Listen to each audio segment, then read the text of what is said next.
Good evening, Lions fans, and welcome to True Love's Pizza and Grits Thursday Night Preview, an hour-long discussion of Columbia Lions football from True Love's Pizza and Grits on Riverside Drive. Now, here are your hosts, Dan James and Eddie Bobo. And a very pleasant good evening, everyone. We welcome you to True Love's Pizza and Grits Thursday Night Preview just before the homecoming White County game, which is coming up tomorrow night at Lindsey Nelson Stadium. And we will give you kind of a preview of what's going to be going on with homecoming tomorrow. Homecoming festivities have kind of been changed around because of the sudden passing of one of the band director's drumline instructors, Benton Foster, who suddenly passed away last Saturday, I believe it was, or last Sunday.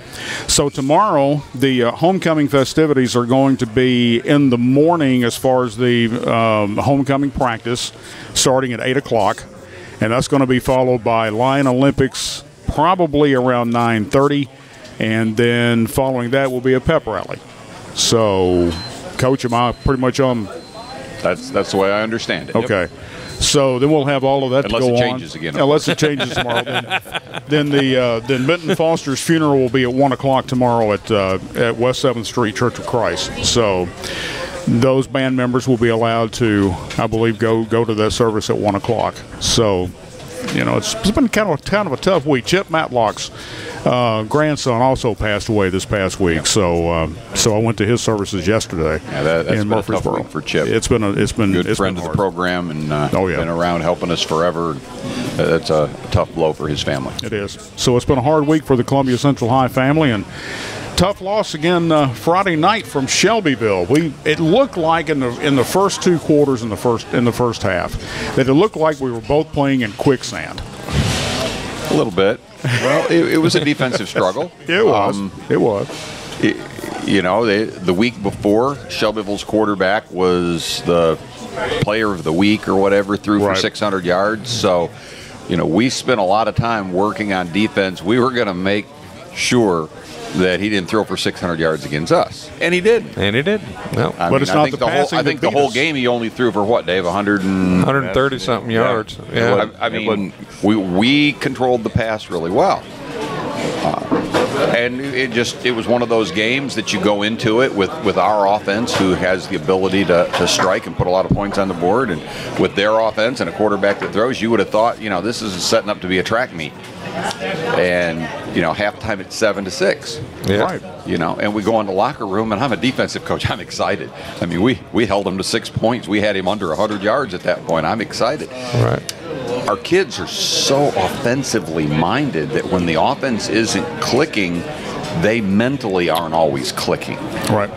So they weren't near as excited as I was as a defensive coach about a 7-6 lead. Then we come back out, march down the field, score again, and I'm like, that'll get us going, And like you said, we just seemed like we were in quicksand. I mean, by the time we got to the fourth quarter, it's a 14-14 game. Still got every opportunity to win the game. We just can't quite put it all together offensively, and defense wore out, and they kind of figured out that, hey, these cats figured out how to stop the pass. Let's see if they can stop the run, and we didn't, which I was very disappointed in my defensive line, but that's what happened, and consequently, there you go. Mm-hmm. So offensively, Coach, what did you see that was happening that we couldn't correct? A lot of things that I saw the other night was definitely just about every play we ran. We all 11 wasn't on the same page. Whether we had a wrong route or messed up blocking scheme, or quarterback going the wrong way on the run, running back going the wrong way on the run. Just very rarely the other night did we have all 11 on the same page. And when we came out at beginning of the second half and we got the ball and we marched down, that was the best drive we've had all game, because everything was clicking. We just went back to our basics and we just kept going and going, and it went down and we scored. But then when we came back out, it was just like, what are we doing? They didn't understand what was going on, and anything and everything went wrong. And as soon as we threw that that slow screen and the lineman jumped up and intercepted that, it was just like nothing is going our way right now offensively. And it's tough, especially for those kids, because they're coming to the sidelines like, what's going on? And you just try to tell them, look, this right here is what they're doing. This is the way we got to do this. And it just never transferred to the field, and it made it tough. We're for a long fourth quarter. we're a team that is learning how to win.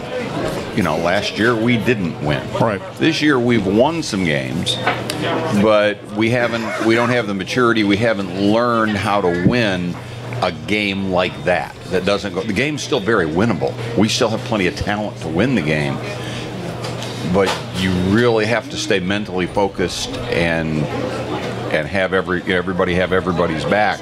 And because we weren't used to winning, it's really the first game we've been in like that. Yeah. That was a low-scoring thing, and that happens to any team. You watch football on Saturday, you watch football on Sunday. Sometimes the offense doesn't click and the defense has got to carry. Sometimes the defense can't stop them and the offense got to put 60 points on the board. That's the game. That's why we love it. But we hadn't been in a game like that, and they weren't sure how to react to it. And that's, that was our demise. Yes, this is the best. But it was a very winnable game. Absolutely. It was. It's not that Shelbyville was better than us. If we played Shelbyville tomorrow night and our offense just did what our offense normally does, right, and our defense didn't lose their brains on pass rush, and which we put a lot of pressure on him. He didn't throw for 600 yards. Yeah. But it was like I told him on Monday, I was pretty rough on him. I told him, I said, you guys forgot everything I taught you the first 10 weeks. This week we worked on pass rush. I didn't think you would forget how to still play run too, but it seemed like we did. So those were some of the breakdowns that led to it. And it happened. We lost the game. I hate it. Yeah, watching the game, Shelbyville didn't look impressive to me. Now they had some big guys up front, some as big as we've dealt with probably. They had some good runs. They completed a couple of passes that they had some success with, but for the most part, the pass, we shut him down. 130-something yards to a kid that threw for 600 the week before. That's shutting him down. Yeah, I'm excited about our pass. Oh, yeah. And 600 and some yards against Summit. Against Summit, right? Yeah. Oh, yeah. I'm excited about the pass rush. I'm excited about the way our secondary is covering. We put some new schemes in place, and they were working fine. Yeah. But it was just one of those unique games where it didn't roll our way, and we weren't mentally strong enough to deal with that different type of game. I don't have any better explanation than that for you. That's just true. It's just the way it is. Yeah. That's just the way it happened. Yeah. We're fully capable of beating a Shelbyville. We're definitely capable of beating a White County and beating a Page. But we still got to go prove it. We got to go do it. Right. Yeah. Saying it is one thing, doing it's another. That's right. So, Coach, offensively, what did you work on this week? One thing I came in on Sunday and I said, okay, let's just get back to our basics. Let's go back to how we started treating things week 1, week 2, and let's get back to that so that way if we ever got to fall back on something, we have it. And we just don't lose that. And let's get that back ingrained in our minds, and let's just go play our football. Let's not try to invent the wheel. Let's not try to do anything different. Let's just go play our style and let's play. And that was our big emphasis this week is let's just go do what we've been doing early in the year, and let's continue doing that, and let's not do anything new. Did the simplicity factor come back into it to where let's maybe simplify this just a little bit? Mm-hmm. And sometimes and I talked to Coach Sykes, and I talked to other coaches. I took a little bit of heat on myself just for the last week because I felt like we were pretty comfortable to where we can still do our stuff, and I felt like I tried to install a little bit of different stuff last week, and I felt like that might have hindered us. But sometimes you just got to think you're still got to count on young men to remember a lot of things. You just get back to simple stuff what they know already and just go with it, and it's been working. Why change? So just remember, your career is based around 15, 16, and 17-year-olds. Exactly right. Yeah, that's a scary thought, isn't it? Yeah. Yeah, that's what a basketball coach told me once. He's standing there and he's watching practice, and they're not doing. They would do some of the schemes that he came up with, but then he would see them going back to playing street ball, basically. And he's going, man, he said, I cannot believe that my career's in the hands of a 16, 17, 18-year-old. I said, yeah, coach, that's just the way it is, you know. Well, it is. But they're learning. But at this point, they are learning. We're teaching even in the pros, they're learning. It's a process. It's always a process. And his coaches, we're learning because each group is different. Right. This class, even though you got the same players for 3 or 4 years, each year the team develops its identity. And this group is different than last year's group. And we were looking for, okay, we added this new. How far can we push? You know, because they don't come with a manual. And it's like having kids. They don't. You come mean with kids don't come with a manual? They don't come with a manual. So Coach Davis may be right. Maybe last week we pushed a little farther than they were able to digest. Right. Maybe that was part of it. Maybe part of it it was one of those nights, you know, football's not round. You know, if you want something that's going to bounce true, go play one of those round ball sports. A football doesn't bounce true. That was one of those nights when the ball didn't bounce our way. We've got to come back from that. So he went back to basics on offense. Pretty much did the same thing on defense. We got back to our basic drills on the defensive line, on getting our hands on people, squeezing people, spilling people, doing the things that base techniques that defensive linemen need to be doing. And we'll be fine.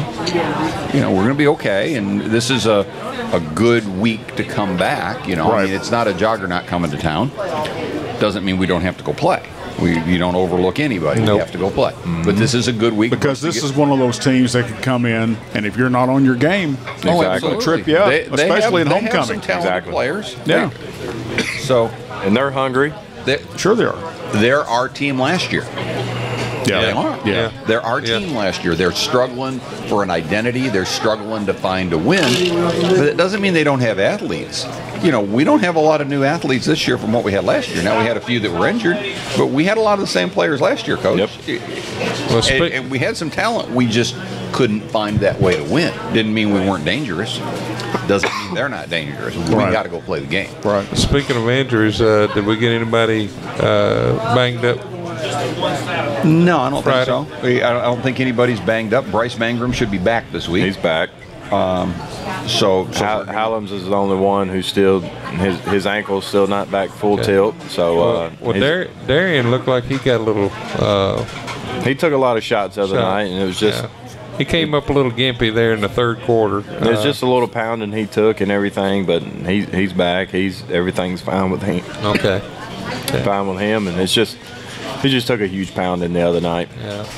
I mean, he was the only thing we could get going. Our passing game wasn't working. About the only, and our running plays were. I mean, Darian running the ball was about the only thing we could get going. I will say the officiating was allowing them to play aggressive in the secondary. Yeah, that's true. Yes, that's true. We didn't get the calls, but that's part of the game. I mean, that's part of it too. When you go on the road, especially, remember where you are. You got to expect that. That's part of it. We're 20 miles from Tullahoma, and where does the officiating crew come from? Tullahoma. So I mean, that's part of the game. I have bragged on you for several weeks about how cool and calm and collected you are in the press box. But I cannot imagine Monday at practice you were cool, calm, and collected. I wasn't. But it might not be for the reasons you think. It wasn't because we lost the game or anything. It was because when I looked at film, people weren't doing fundamental things that we've been learning since June. You know, we get a little behind, you know, and they're all excited. They love to do pass rush things, and you know, but they start running the ball, and we're not doing fundamental things, and that gets me upset. And my players know that. You go talk to my defensive front four, and they'll tell you I got on them pretty hard Monday. But sometimes they need that. It doesn't mean I don't love them. You know, I get on my kids too. Well, sure. I get on my grandkids. Yeah. But they needed to hear, you know, that, you know, I've taught you for how many, you know, some of them 2-3 years now. You get a double team, drop to your knees and make a pile of bodies. Don't get drove back. But yet we didn't do that. Okay, I've taught you for years to stay low and rip across somebody's face if you're running an inside stunt. We didn't do that. You know, I've taught you to get your hands on the offensive tackle and keep him from getting to my linebacker and squeeze him down, and the flow goes away, follow down the line of scrimmage. I can show you on film where we didn't do that. Right. So don't come to me and say, Coach, we didn't win and we don't know what happened. I can tell you exactly what happened. What happened was you didn't do what we've taught you to do. So buy back into my program because I know. Exactly. And that's why we went back to fundamentals this week. And it wasn't in a mean way, and it doesn't mean that we can't improve as coaches either. It was in a way to say, this is serious, guys. Well, what you've done up to this point worked until this past Friday night. And then if you can see it on Sunday, then you roll it over into Monday and say, here's why. And I'm sure Coach Davis sees the same thing with his offensive line and some of the things they're doing, which are contrary to what you've been teaching them. Right.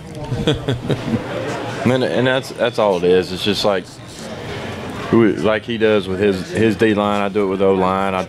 Every time on Monday, I'll tell them, you know, what the highs were, what the lows were, and I just say, look, this is our focus for the week. This is what we got to do. This is the type of defense we're going to be facing. Here's our best players, all this and that. And I just tell them, it's like, all we got to do is play our game and be sound, and it takes care of itself. And that's what we got away from this past Friday. And so that was big emphasis this week. I said, we're going to do our basic stuff, and we're going to do it well. We're going to get back to it, and we're going to do it well, and we're going to go play football. Between the Friday nights when you come off a loss like with Shelbyville, or any game, I don't care if it's a win or a loss, and then you're waiting till Sunday to see the film and sit down with your other coaches, what's going through your mind at that? Well, no, we see the film Friday night. Yeah. Oh, do you? A lot of times when it gets uploaded, I'm watching film that night. But I know Coach Davis is like I am. I go home, and especially after I'm keyed up, I'm upset. Yeah. You know, so I'm kind of waiting to see the film get uploaded. And when Coach Baker uploads the film, a lot of times I'm setting up at night and watching film and going, why did we do that? But between that Friday night and that Sunday, what's going through your mind before you meet back on Sunday? Well, there's a lot of stuff that happens. I mean, the coaches, people don't understand how much time the coaches spend watching film and in preparation. Right. You know, we got to watch our game and see what we did wrong, what corrections we need to make. Then we got to watch our opponent, which we usually got at least 2 tapes of our opponent, figure out what they're trying to do and what scheme of ours is going to work best. Then we got to come in on Sunday, talk about defensive scheme, offensive scheme, personnel issues, you know, who's hurt, who's back, you know, what defense are we going to run, what offense are we going to run, what personnel fits best for that. That's all got to be put together and then put in a format that can be presented and taught to the kids by Monday morning. Right. So there's a lot that goes on. We don't get a day off. The kids get Saturday off. We don't get a day off. Not during football season. The one thing that a lot of folks don't know, and I've tried to preach this for years and years and years, is that just like with the football team, Friday nights for the football game does not happen by magic. No. There's a lot of it that goes. There's a lot that goes into it. That whether you're volunteering doing something, or you're trying to help put the stadium together. You know, you guys are doing a job with the kids where everybody else is having to do. When those folks walk in and they pay their $7, which I found is ridiculous, it should be $5. But when they walk in and they pay their $7, then, you know, the stadium looks nice, it's all pretty, and everything's ready to go. That doesn't happen by magic. No, that's all done by. There's a ton of support staff that people don't see behind. Exactly. So that's one of the reasons that if you are asked, or if you are gently shoved into doing volunteer work for the football team or the football program or the gridiron, please volunteer and do that. Yes. Because these are some of the best times you're going to have with your kids. And if you've got the ability to get out there on the field with them and do some of this stuff, then it's a feeling it never goes away. So volunteerism, whether it's with football team, whether it's band or whatever, get out there and do it. So because I appreciate what you guys do. There's no doubt about it. Y'all put so many hours in on this thing, and you do it out of the love of football. You do it out of the love of these kids. Yep. And it's something It's something you really can't describe. We love the game. We love these kids, and we've learned either through our own personal experiences, Right. or whatever, that we're developing young men. We're developing character. It's about way more than football. Right. And I say that all the time. Young men, when they become 14, 15, 16, 17 years old, they need a place where it's okay to go hit something. Yeah. Oh yeah. And if you don't give them a positive outlet for that, they'll find an outlet for it. Yeah. Right. Might not be positive. So that's what we do at the end of the day. We mentor young men. It just happens to be through the venue of football. And I say this to the players inside the restaurant here at True Love's Pizza and Grits. You don't know the feeling of getting on that bus and going to Cookeville for a state championship. And like in 2010, you win that championship, and you get the excitement of getting a ring in January when we had the banquet. And the smiles that come from that and the good feeling that you get from that. And then you see one of the players who goes to Georgia Tech, does great with the ACC, and now he's on the offensive line.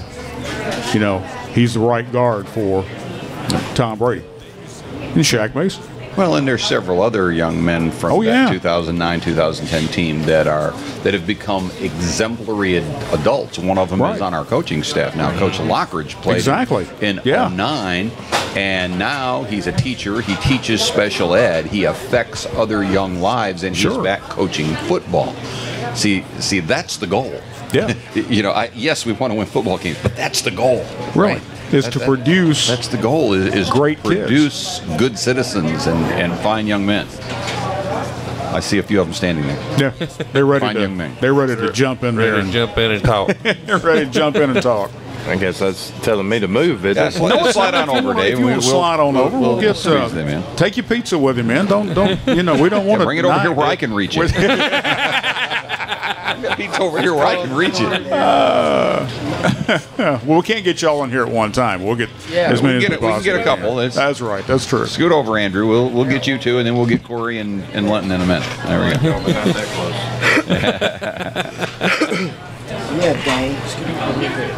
All right, Coach. We'll let you take it away. You can adjust that. Oh, you're going to let me ask questions? Oh, yeah. Absolutely. Adjust it if you need. All right. I thought you were going to ask. No. This is the coach's segment. All right, well, they're adjusting microphones. Yes, they are. Wait a minute. All right, Hang on a second. Just slide it over in front of you. It'll be okay. Yeah, there you go.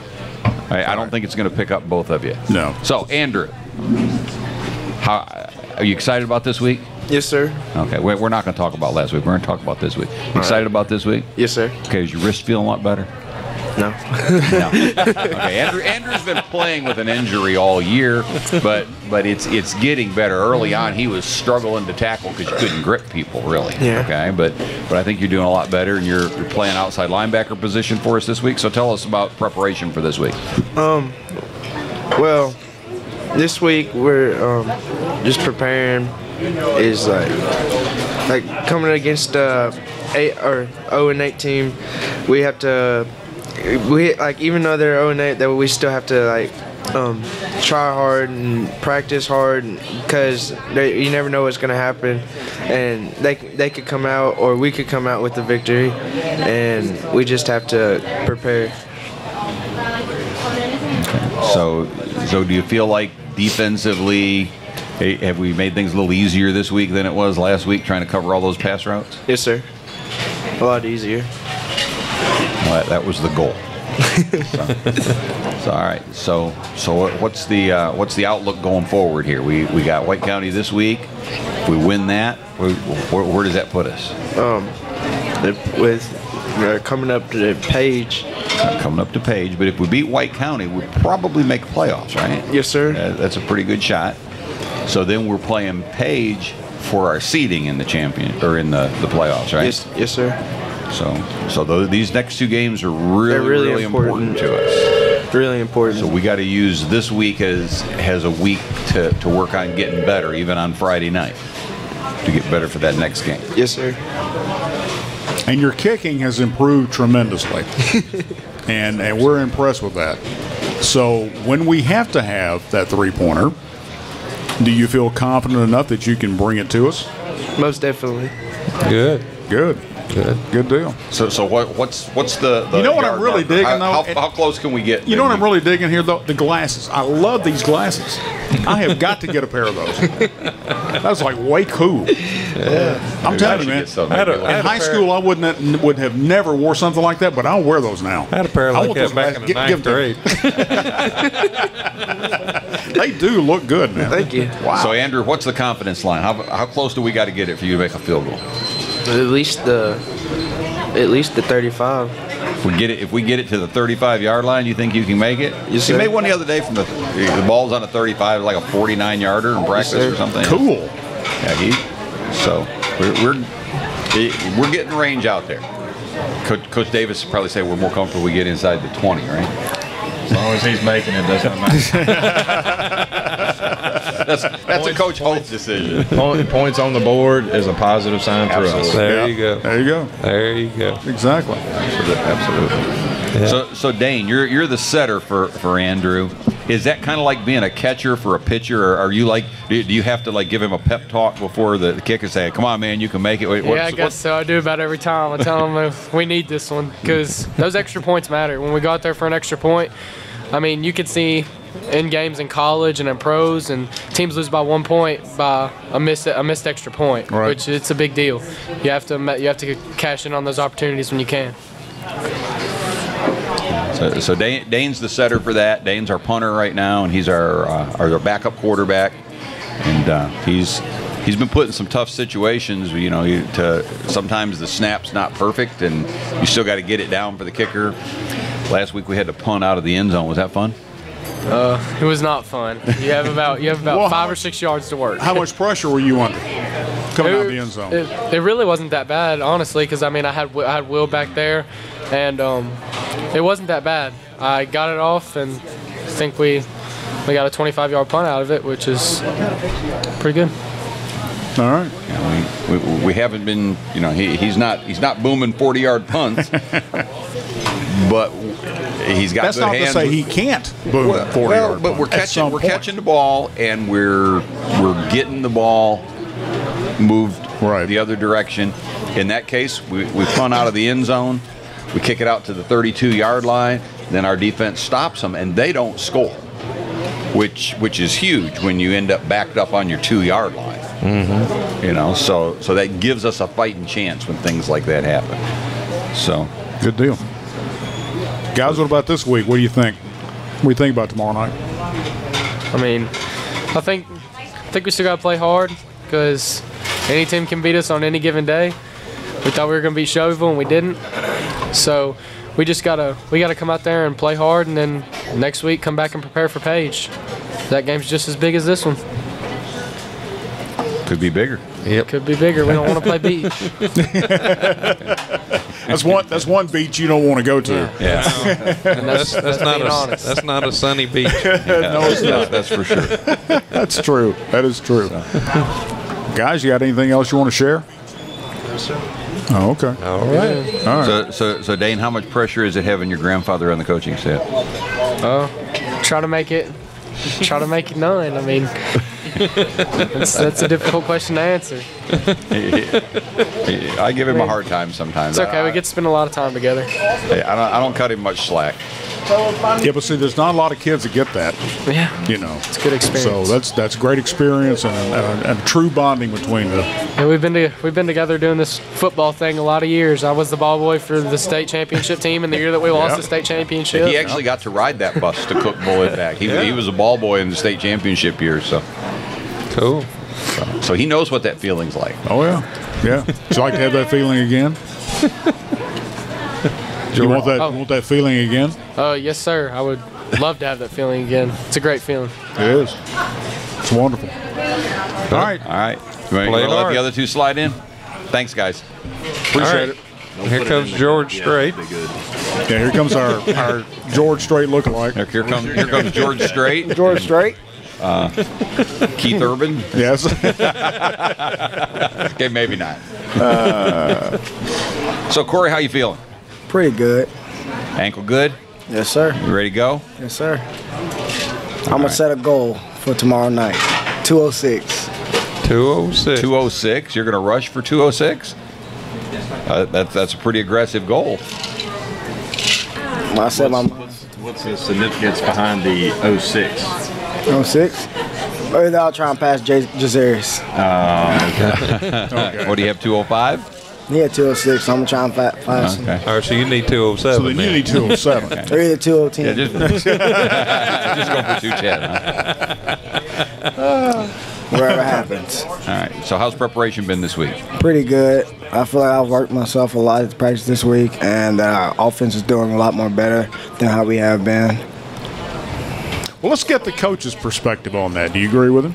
I agree. Okay. And I felt like it's been pretty good routine week of just getting a rhythm and just keep going and going. Hadn't really been any setbacks. Hadn't really tried to do anything new, like I said earlier, and we're just repping what we know and try to do it the best we can. And so far, it's been a pretty solid week. Back to basics. That's it. Corey, you know we missed you in there when you were out. I know. Yeah. I was sad when I was out. Well, I bet you were. Bet you were. Yeah, we missed calling your name. That too. Yep. Absolutely. Well, he's back and he's ready to go. So Good. you should see a lot of Corey tomorrow night, I think. Yes, sir. If he'll go north and south,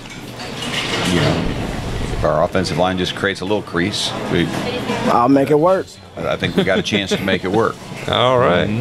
So, Well, let's make a little pact right here. I'll call your name and your number. You do something good, so we'll do that. Okay. Name and number. name and number. Remember that.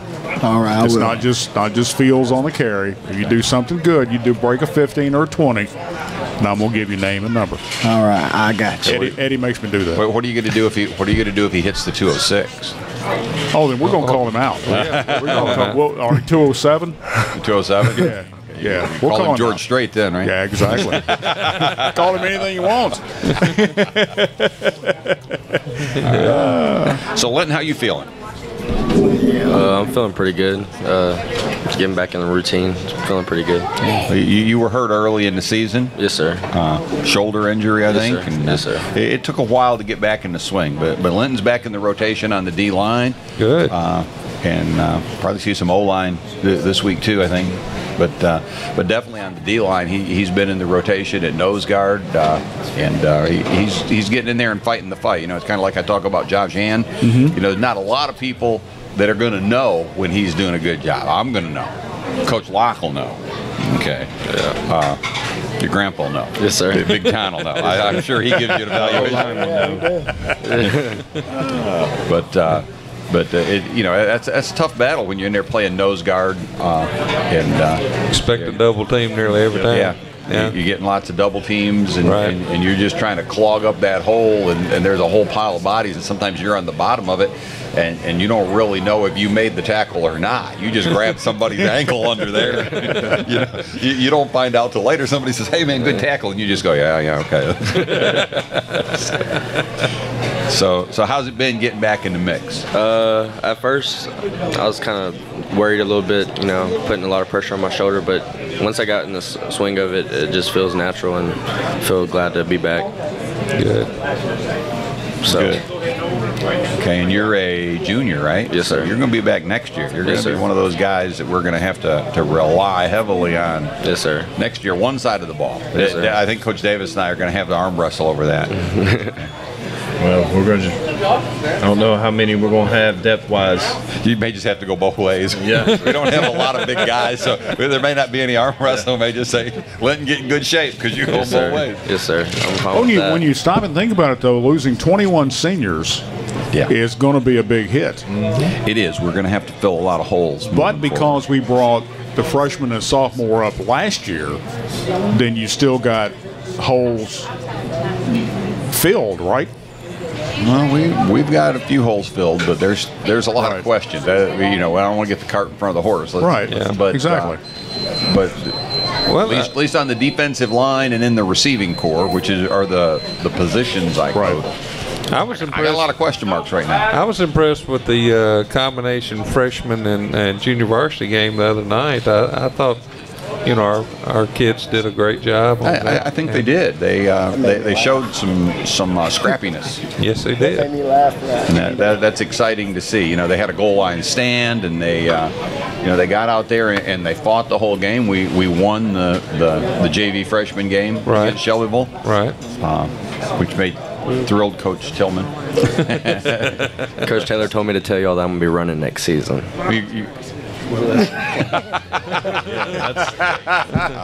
A lot. You're not Russell.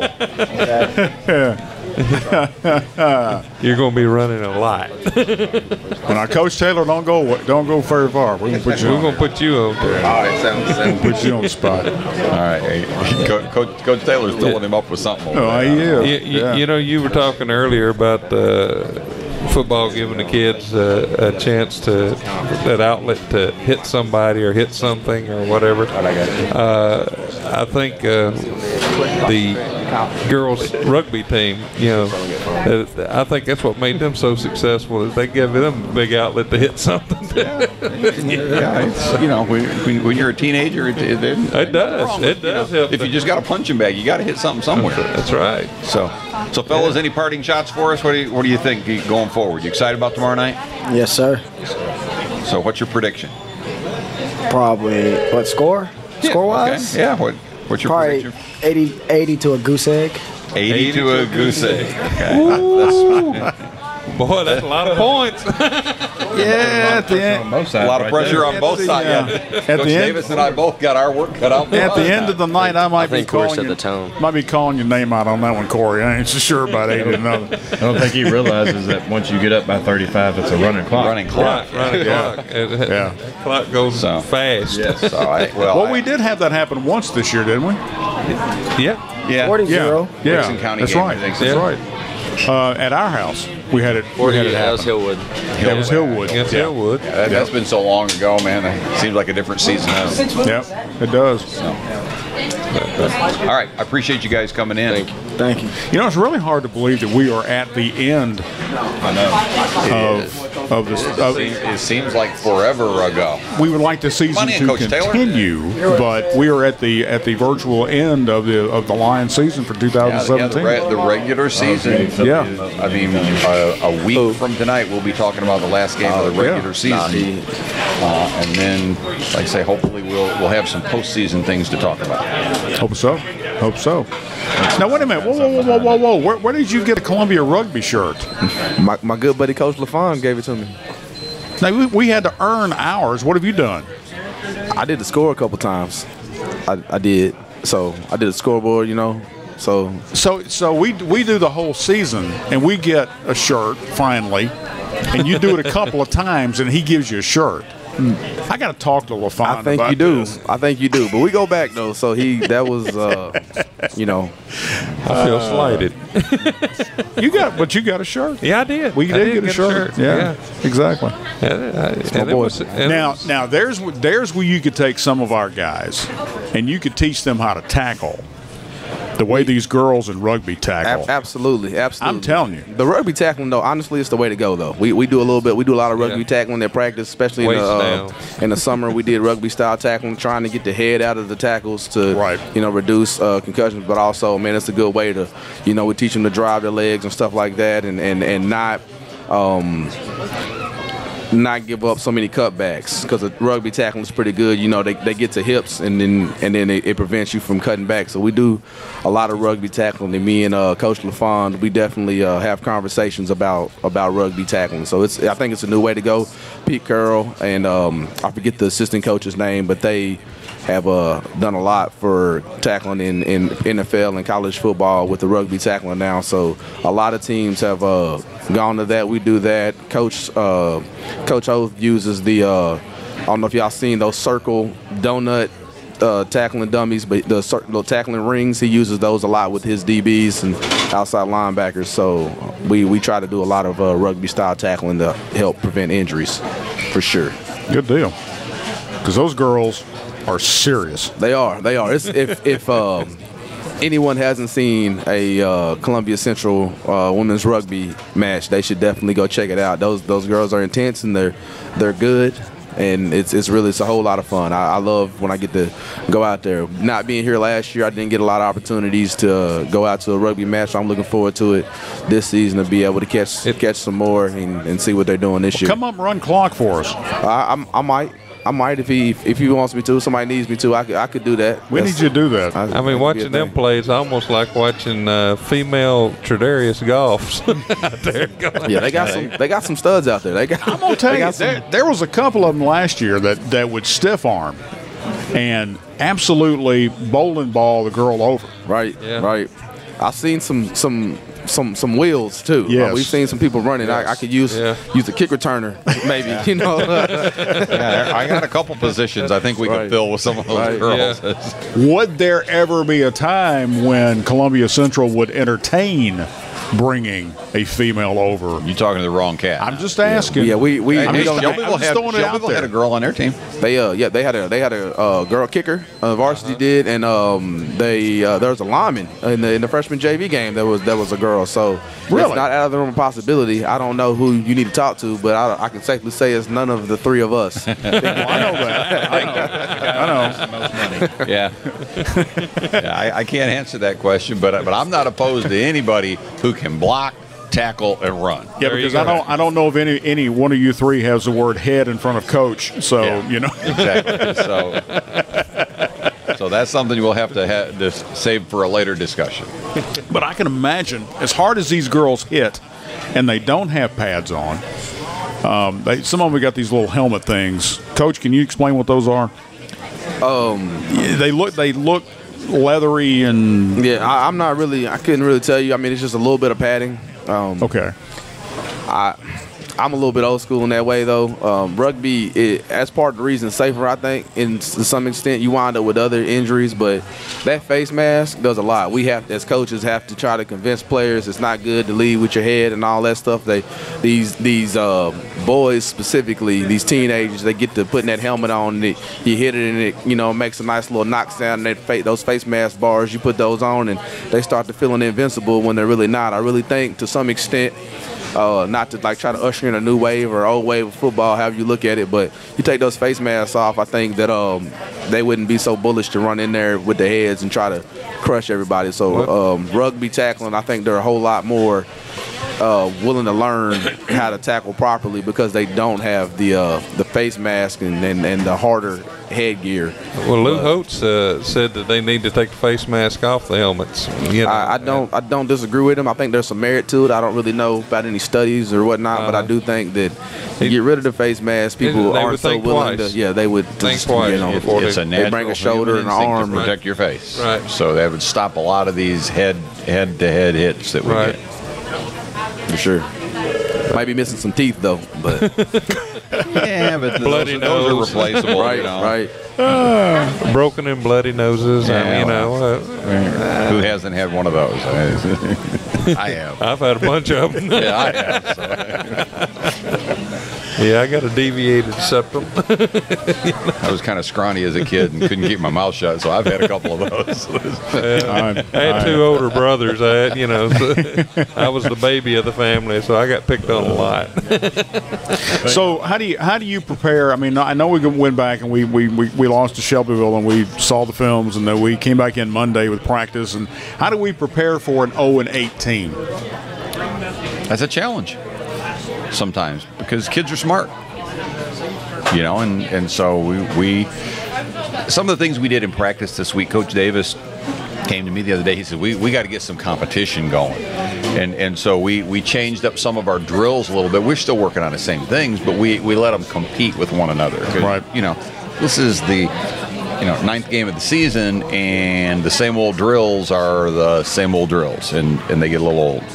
So we did some things to create some competition between our defensive backs and my receivers, for example, between the O-line and the D-line, and some of that competition gets the juices flowing a little bit, but at the same time, then we stop and correct and work on technique.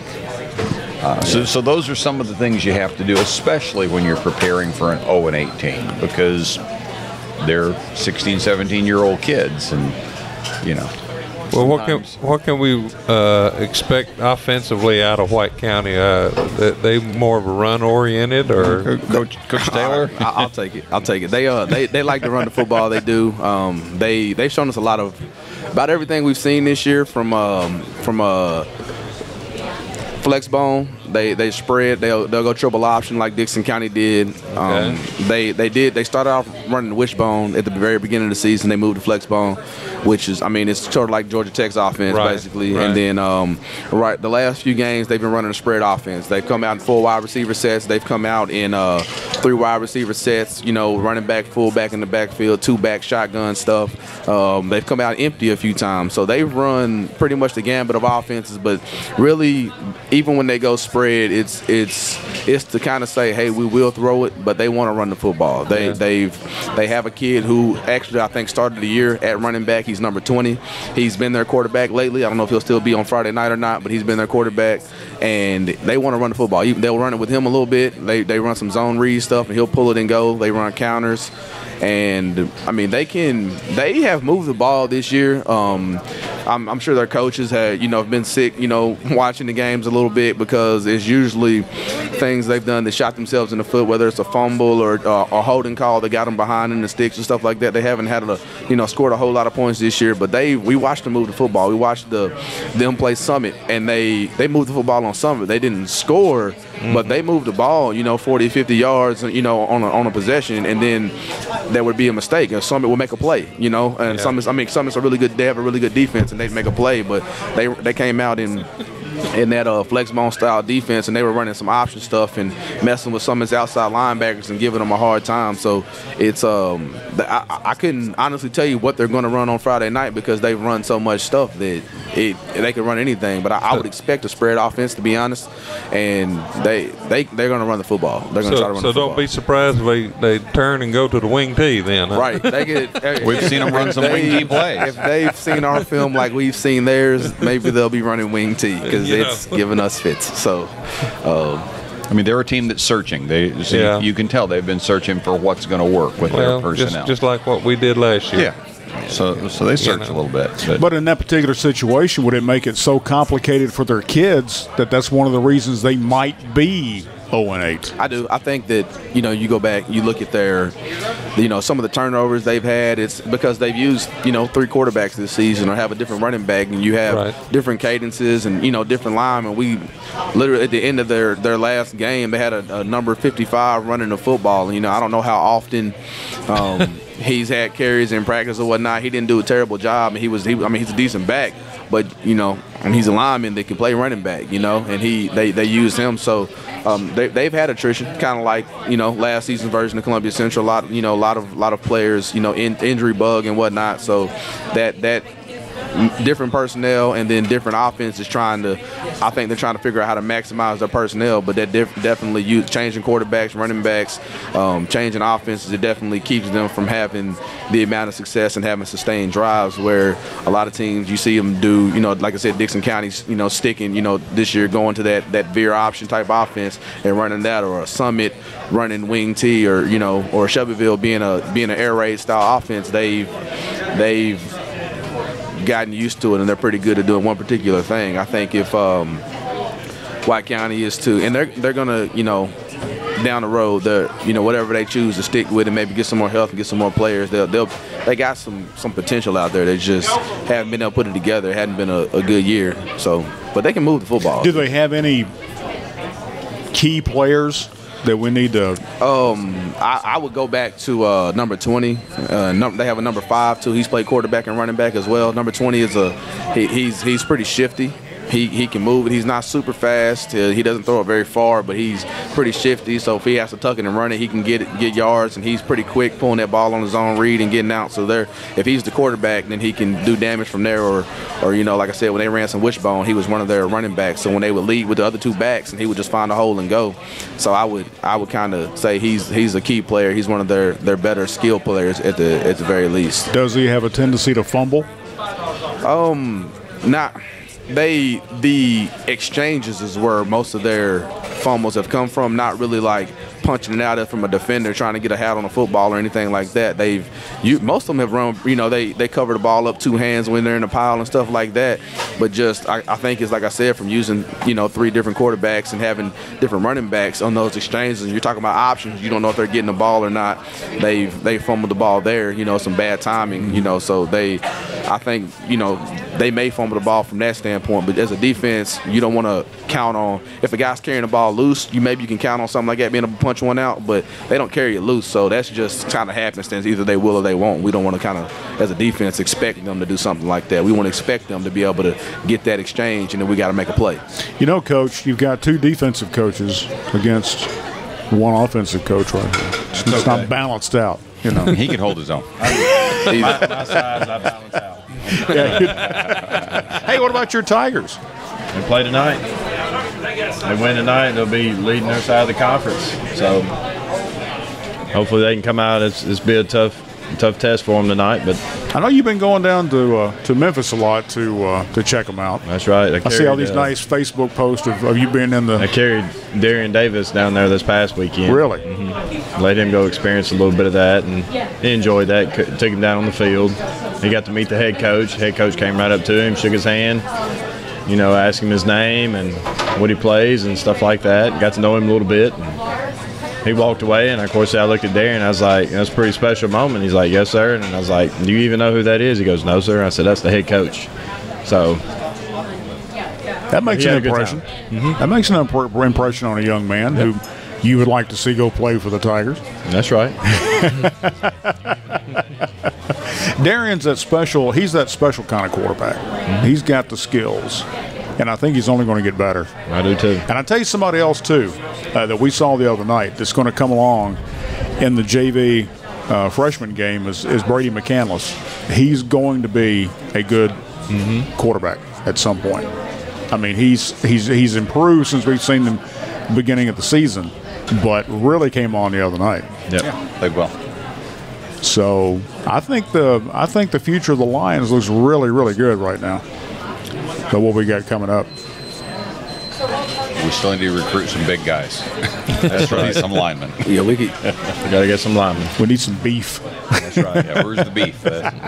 We need some beef. We're losing a lot of beef after this year. Right. Is there anything coming up from Whitthorne that you see that's got some size on it?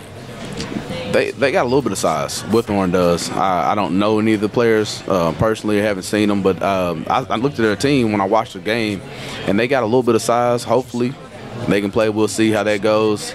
E.A. Cox has a little bit of size. Again, you don't know who's exactly coming from E.A. Cox, whether that's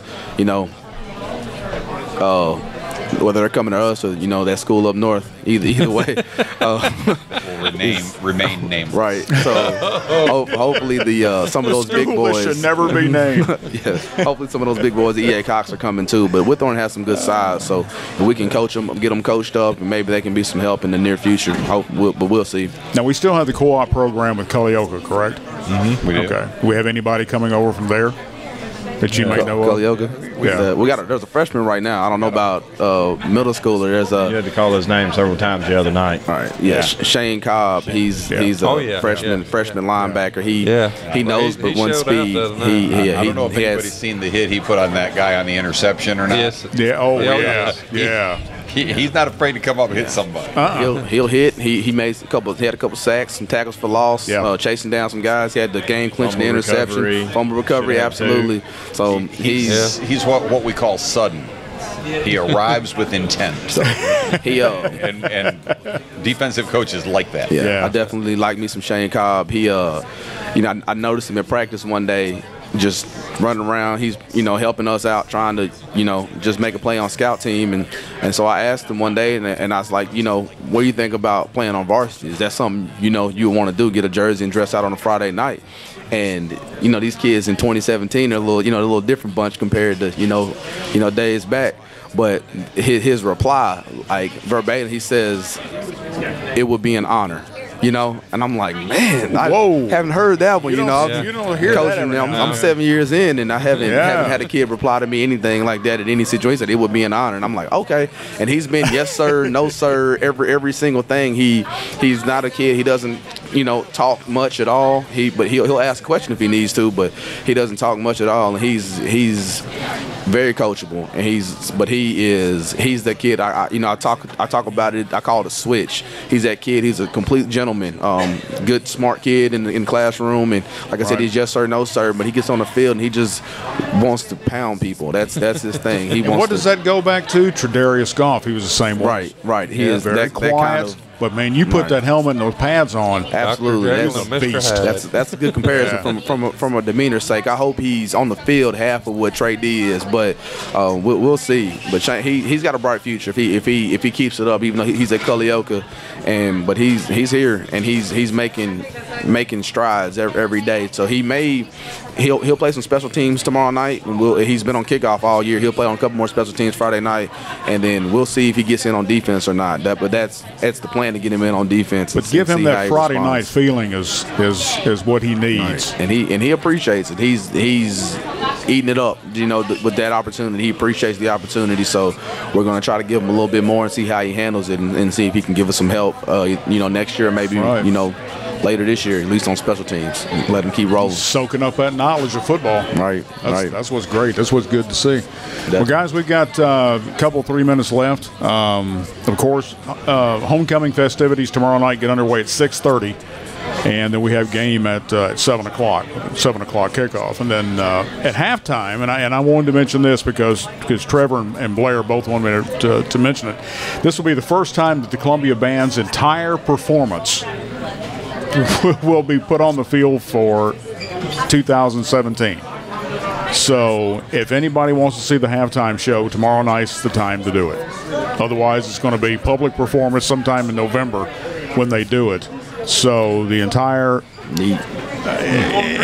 routine from soup to nuts is going to be on the field tomorrow night. So Amazon is what it's called. We don't get to see any I know of that. You don't get to see any of that. Remember a week or so ago when we talked about what do we do during halftime? That in the tunnel thing. That's I know. I'm just passing this along to our viewers. I heard they put on quite a show, though. Yeah, it is quite a show. It's something else to see. So make sure you check that out tomorrow night. Tomorrow, pep rally is at I want to say 10 o'clock. 9:30 will be the Lion Olympics, and then we'll have the pep rally after that. So I guess who's going to be doing that? Thank you. I'll be seeing you. Yep, we'll all be there. That's for sure. Well, guys, anything else you want to add? We got a couple of minutes left. We're excited about the opportunities. The world is still our oyster. We have an opportunity in front of us to still be 8-2, to make the postseason, and then it's like a whole new season starts over again. We've been there before, at least some of the coaches, we've been there before, and it's, we talked to the kids today. If you go all the way to the state championship, this Friday night will be 2/3 of the way through the season. We still have a third of the season to go. So there's a lot of football still to be played if we go out and do what we need to do. It won't be game 11. It'll be game 1. That's basically what it is. And when you make the postseason, which is what we're playing for tomorrow night, then there's only one team that doesn't lose their last game of the season. Yep. It's true. That's the way it works. Which is one of the reasons when you talk about college, they don't like going to a playoff system, because they like that feeling of 50% of the teams winning their last game of the season. That's why they like the bowl setup. I like a playoff setup. I want to know who's best. I'm a playoff guy. I realize that there's only one that isn't going to lose their last game of the season. That's just right. the way it goes. So true. you know, we have an opportunity to get into that postseason, which is exciting, you know, for me, and should be exciting for our kids. So we'll see what happens. But tomorrow night, that's kind of what we're playing for. Good luck tomorrow night. Thanks. Don't believe in luck, you know that. Luck's the intersection of preparation and opportunity. Okay. But I'll take any good fortune that comes our way. Okay. Happy good fortune to you. Thank you. And for Eddie Bobo and everybody on the staff of True Love's Pizza and Grits Thursday night preview, go Lions.